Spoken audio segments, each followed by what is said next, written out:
Hi guys, my name is Jason Chen. You are watching Getting to the Point, and today's idea is the key to happiness is being miserable.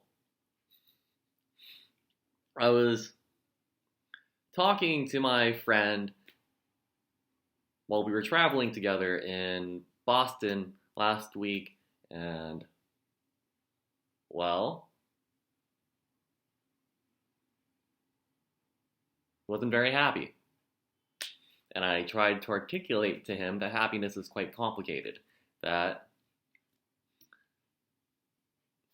happiness and miserableness, they're not diametrically opposed. They usually go together in a weird yin-yang kind of way. And that pissed him off, as philosophy usually does. I found out the hard way that usually people don't want to hear philosophy. They really don't. I can't help it though. I love philosophy. What can I say? I love philosophy. I love religion. I love poetry. I love literature. I love these things that people usually don't want to hear about. Usually because they don't want to hear the truth. Apparently, that's what I've learned. Because the truth sucks. Like the fact that to be happy, you need to be miserable. Yeah, that's confusing. That's painful to hear. No one wants to be confused and in such pain by being confronted by the truth. Pisses them off. So much that I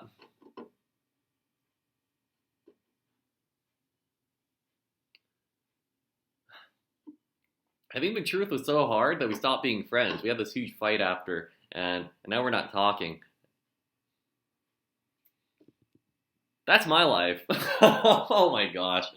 It's always a crazy roller coaster when you're reading things like Lacan and the Bible and Homer. Apparently these things are very chaotic to read. I warn you not to read them. I'm reading them for you. I'm reading Lacan, Bible, Homer, Hegel, Marx, and Freud and all that. I'm reading that so you don't have to.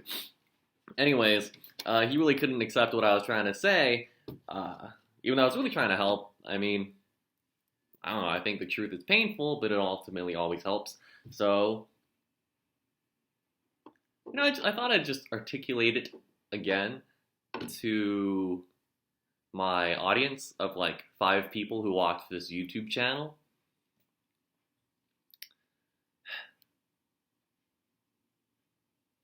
Well, just because I think it's the right idea. And I feel sad that I couldn't articulate it in a way that it pierced my friend's heart, but maybe it'll pierce at least one person's heart out there in the world and maybe improve someone's life, or make it worse, but by becoming worse it becomes better. It all makes no sense. Life is something like Alice in Wonderland. Take a pill, it makes you bigger. Take another pill, it makes you smaller. You don't ever get the right pill until you accept that there is no pill, and you're in the Queen's Court, and everyone's yelling at each other, and you're like, all right, I guess this is life. I accept it, and suddenly you get to go home, and it's like, huh, that was weird. All right, but I'm back next to that pond in the park, petting a cat again. The key to happiness is being miserable. Once again, you're probably saying, Jason, you've gone off the deep end. That makes no sense. To be happy, you should be happy. To be miserable, you should be miserable. But I ask you to look at any hero you admire. Are you religious? So is your hero Jesus or Buddha? Are you a politician? Is your hero Napoleon or Obama or Kennedy? Are you a chef? Do you look up to Wolfgang Puck or that guy who makes the chocolate balloons in Chicago? Oh gosh, I don't know the guy's name, but what's his name? What's his restaurant's name? Alinea? Yeah, Alinea. Do you look up to the guy who made Alinea? Who do you look up to? Are any of these people comfortable or happy? Who do I look up to? I look up to people who write great books like Edgar Allan Poe, Jack Kerouac, William Burroughs, Wallace Stevens. Were any of these people happy? Really start to pay attention to the people you put posters of in your room, or the people whom you quote whenever you're miserable. Were any of these people happy? I promise you, probably not.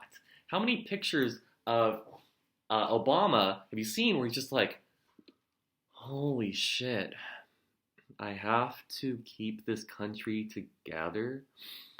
All 300 million of us? If you're Christian, well, how many paintings of Jesus have you seen where he's smiling? Probably none. Buddha, there's quite a number of statues where he's somewhat smiling. He's got like this like nice little like, yeah, life's okay. But let's talk about Buddha for a bit. Everyone's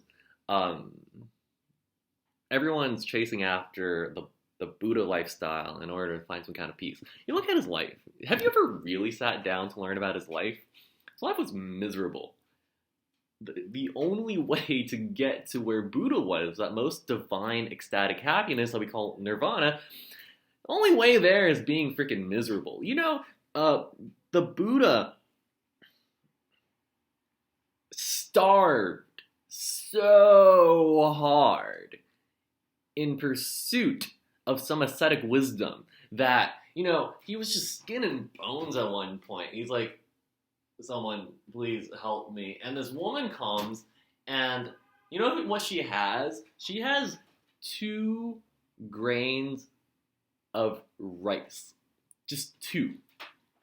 And he's so hungry that just 2 grains of rice is like, I don't know, taking 10 tabs of LSD or something. Because he's so freaking hungry that, like, he eats, and just that like minuscule amount of carbohydrates entering his body is just like reviving at an ecstatic level. It's like, boom, I'm alive again. And his ascetic friends are like, you sold out, you ate, that's for common people, that's for losers, man. You used to be punk, what happened to you, man? Look how miserable he was. That 2 grains of rice made him happy, and it revolutionized his life. You have to be in a pretty awful state of existence to reach to the point where 2 grains of rice make it. I said 2 grains of life. That's kind of a beautiful phrase. 2 grains of life. You have to be pretty miserable to have that state where 2 grains of rice. Oh my gosh! You have to be pretty miserable for 2 grains of rice to make you happy.